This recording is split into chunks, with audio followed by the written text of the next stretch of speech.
ಇದ್ರ ಹಾಕುದೇ ಆತೆ ನೋಡ ಅಜ್ಜಿಯ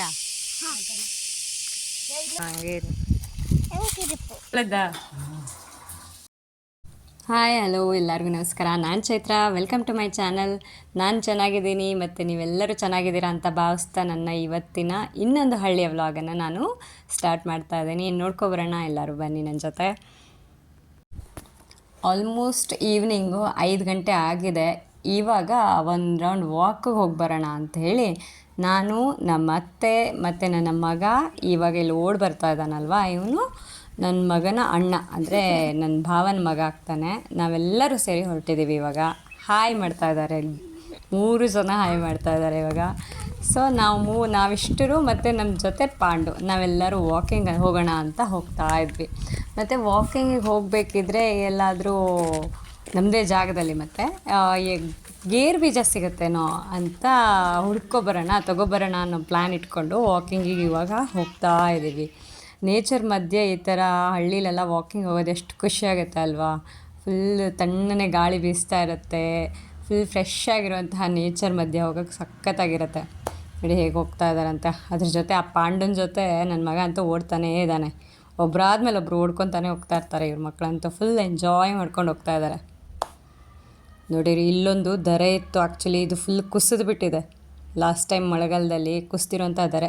ಸೊ ಹೀಗೆ ಮುಂದೆ ಹೋಗ್ತಾ ಹೋದಂಗೆ ಇಲ್ಲಿ ಗೇರು ಮರ ಕಾಣ್ತು. ಆ್ಯಕ್ಚುಲಿ ಇದು ನಮ್ಮ ಮನೆಯದೇ, ಬೇರೆಯವ್ರ ಮನೆಯದಲ್ಲ.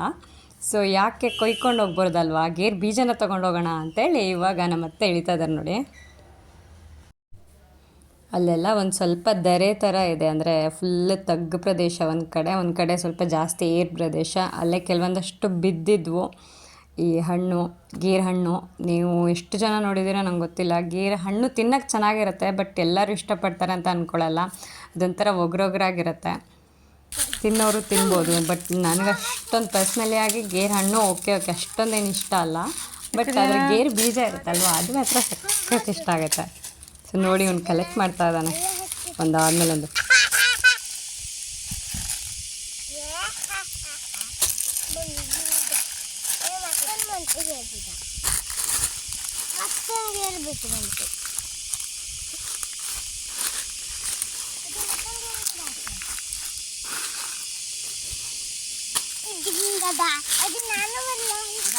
ಮೇಡಮ್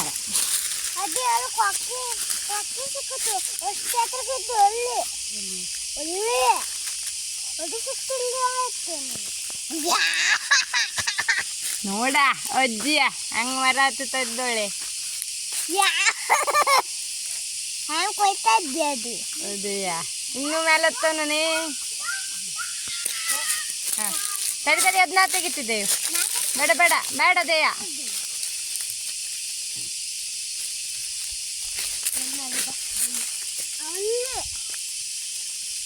ಇದ್ರ ಹಾಕುದೇ ಆತೆ ನೋಡ ಅಜ್ಜಿಯ.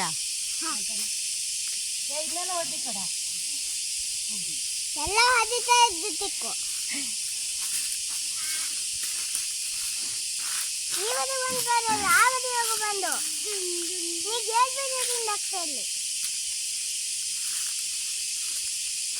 ಹುಷಾರಿಯೇ ಅತ್ತೆ.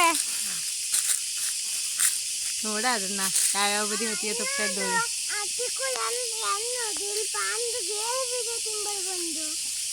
ಹೌದಲ್ಲ. ಏ ಪಾಂಡ, ಗೇರು ಬೀಜ ತಿನ್ನಡ್ದ.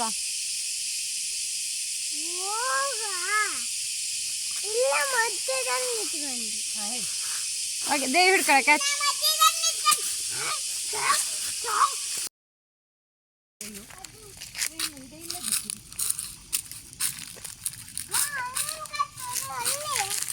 ಎಲ್ಕಂತದ್ದ ಸೇಸು ಹೋಗೋಣ. ನೋಡಿ ಎಷ್ಟು ಚೆನ್ನಾಗಿ ಕಾಣಿಸ್ತಾ ಇದೆ ಈ ಗೇರು ಬೀಜ ಮತ್ತು ಗೇರು ಹಣ್ಣೆಲ್ಲ. ನೋಡಿದ್ರಲ್ವ ನಮ್ಮ ಮತ್ತೆ ಯಾವ ಥರ ಮರ ಹತ್ತಾರೆ ಈ ಏಜಲ್ಲೋ ಅಂತ.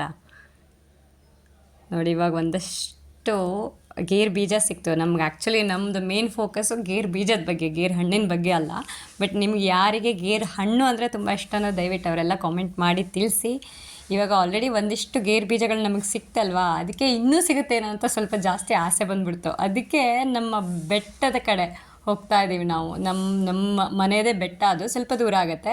ಸೊ ನಾವು ಅಲ್ಲೇನಾದ್ರು ಸಿಗುತ್ತೇನೋ, ಇನ್ನೊಂದು ಸ್ವಲ್ಪ ಜಾಸ್ತಿ ಸಿಗುತ್ತೇನೋ ಅಂತ ನಾವು ಎಷ್ಟರೂ ಹೊರಟಿದ್ದೀವಿ ಇವಾಗ. ಹೇಗಿದ್ದರೂ ವಾಕಿಂಗ್ ಅಂತ ಬಂದಿರೋದು, ಸೊ ಒಂದಷ್ಟು ವಾಕಿಂಗು ಆಗುತ್ತೆ ಅಂಥೇಳಿ ಹಾಗೆ ಬರ್ತಾ ಇದ್ದೀವಿ.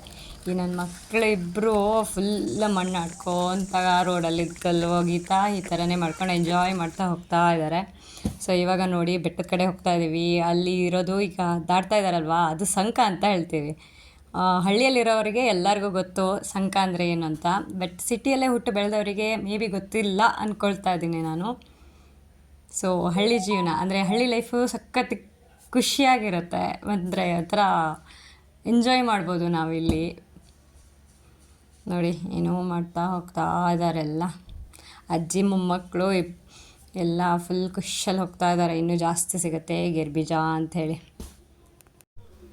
ಈ ಬೆಟ್ಟ ಒಂದು ಕಡೆ ಏರು, ಇನ್ನೊಂದು ಕಡೆ ಫುಲ್ ತಗ್ಗು ಈ ಥರ ಇದೆ ನೋಡಿ. ನೀವು ನೋಡ್ಬೋದು ಇಲ್ಲಿರುವಂಥ ಕೆಳಗಡೆ ದರಕು ಅಂತ ಹೇಳ್ತೀವಿ, ಆ ಎಲೆಗಳೆಲ್ಲ ಬಿದ್ದಿದೆಯಲ್ವಾ, ಅದನ್ನು ನಮ್ಮ ತೋಟಕ್ಕೆಲ್ಲ ತೊಗೊಂಡೋಗಿ ಹಾಕ್ತಾರೆ.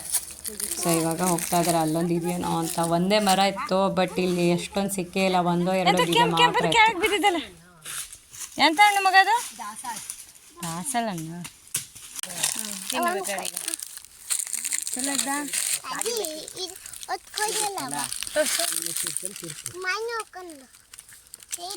ಒಂದು ತಿಂತು ಅಷ್ಟು ಚಲೋ ಇದ್ದು ನೋಡೋಣ.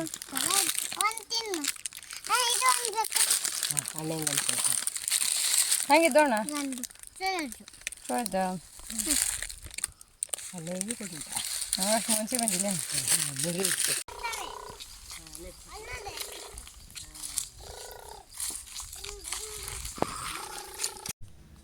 ಆಯಿತು, ಇವಾಗ ಸಾಕು ಅಂತ ವಾಪಸ್ ಮನೆ ಕಡೆ ಹೋಗ್ತಾ ಇದ್ದೀವಿ. ಯಾಕೆ ಅಂತಂದ್ರೆ ಇವಾಗ ಬೆಟ್ಟಕ್ಕೆ ಹೋಗಿದ್ವಲ್ಲ, ಆ ಗಿಡದಲ್ಲಿ ಜಾಸ್ತಿ ಇರಲಿಲ್ಲ, ಏನೂ ಇರಲಿಲ್ಲ ಆ್ಯಕ್ಚುಲಿ, ಒಂದೋ ಎರಡೋ ಇತ್ತೇನೋ ಅಷ್ಟೇ.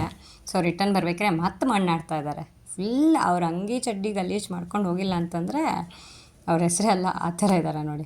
ಇವಾಗ ನಾವು ತೊಗೊಬಂದಿದ್ವಲ್ವಾ ಗೇರು ಬೀಜನ, ಅದನ್ನು ತೊಗೊಬಂದು ಡ್ರೈ ಮಾಡೋಕ್ಕೆ ಇಟ್ಟಿದ್ರು.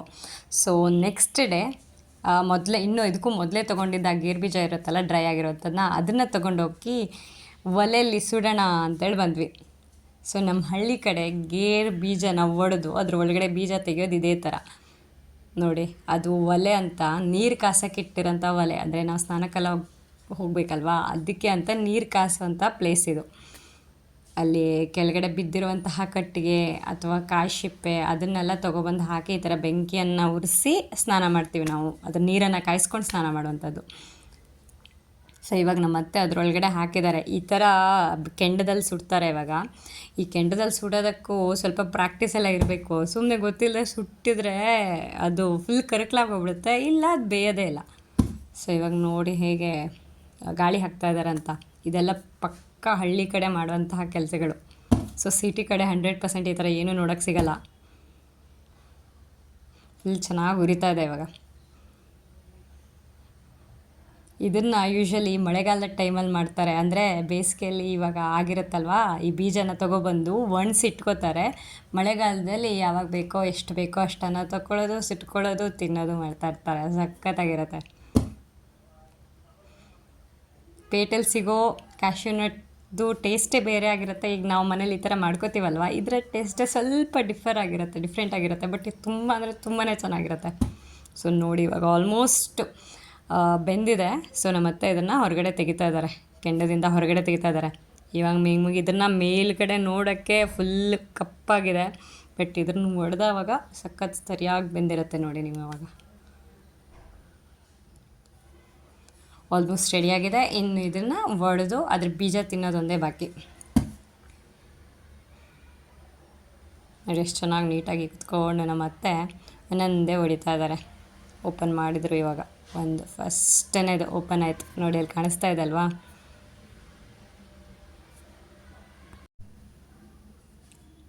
ನೋಡಿ ಒಂದಾದ್ಮೇಲೆ ಒಂದು ಹೊಡಿತಾ ಇದ್ದಾರೆ. ಇದಕ್ಕೆಲ್ಲ ಪೇಷನ್ಸ್ ಬೇಕು, ಇಲ್ಲ ಅಂತಂದರೆ ಈ ಥರದನ್ನ ಯಾರೂ ಮಾಡ್ಕೊಳ್ಳೋದೇ ಇಲ್ಲ. ಮೇನ್ ಪೇಷನ್ಸು ಮತ್ತು ಸ್ವಲ್ಪ ಇಂಟ್ರೆಸ್ಟ್ ಕೂಡ ಬೇಕಾಗುತ್ತೆ ನೋಡಿ. ಕೆಲವೊಂದು ಸ್ವಲ್ಪ ಕಪ್ಪಾಗಿಬಿಟ್ಟಿರುತ್ತೆ, ಅದನ್ನು ಹೊಡಿಯೋಕ್ಕಾಗಲ್ಲ. ಕೆಲವೊಂದಷ್ಟನ್ನು ಈ ಥರ ಹೊಡೆದು ಹಾಕ್ತಾ ಇದ್ದಾರೆ ನೋಡಿ. ಇದು ಕಾಣಿಸ್ತಾ ಇದೆಯಲ್ಲ, ಇದರದ್ದು ಮೇಲ್ಗಡೆ ಒಂದು ಸಣ್ಣ ಲೇಯರ್ ಕವರ್ ಇದೆ, ಅದನ್ನು ಕೂಡ ನಾವು ತೆಗೆದು ಆಮೇಲೆ ತಿಂತೀವಿ. ತುಂಬ ಯಮ್ಮಿ ಆಗಿರುತ್ತೆ. ಮತ್ತು ಇವಾಗ ನೋಡ್ತಾ ಇದ್ದೀರಲ್ವ ನಾನು ಮಾಡಿರೋಂಥ ವ್ಲಾಗ್ಗಳನ್ನು. ಸೊ ನಿಮಗೆ ಇಷ್ಟ ಆದರೆ ದಯವಿಟ್ಟು ಸಬ್ಸ್ಕ್ರೈಬ್ ಮಾಡಿ. ನನ್ನ ಪ್ರತಿಯೊಂದು ವೀಡಿಯೋದಲ್ಲೂ ನಾನು ಹೇಳ್ತಾ ಇದ್ದೀನಿ ದಯವಿಟ್ಟು ಸಬ್ಸ್ಕ್ರೈಬ್ ಮಾಡಿ ಅಂತ. ಅದ್ರ ಜೊತೆ ಲೈಕ್ ಮಾಡಿ, ಶೇರ್ ಮಾಡಿ. ಸೊ ಇವಾಗ ನನ್ನ ಮಗ ಮತ್ತು ಮಗನ ಅಣ್ಣ ಧ್ಯೇಯ ಅವನು, ನಾವೆಲ್ಲರೂ ಕುತ್ಕೊಂಡು ತಿಂತಾಯಿದ್ದಾರೆ. ಅಜ್ಜಿ ಯಾವಾಗ ಕೊಡ್ತಾಳಪ್ಪ ಅಂತ ಕಾಯ್ತಾ ಇದ್ದಾರೆ ಸಖತ್ ಖುಷಿಯಿಂದ. ಸೊ ಇನ್ನೊಂದು ವ್ಲಾಗ್ ಜೊತೆ ಸಿಗೋಣ. Thank you, bye.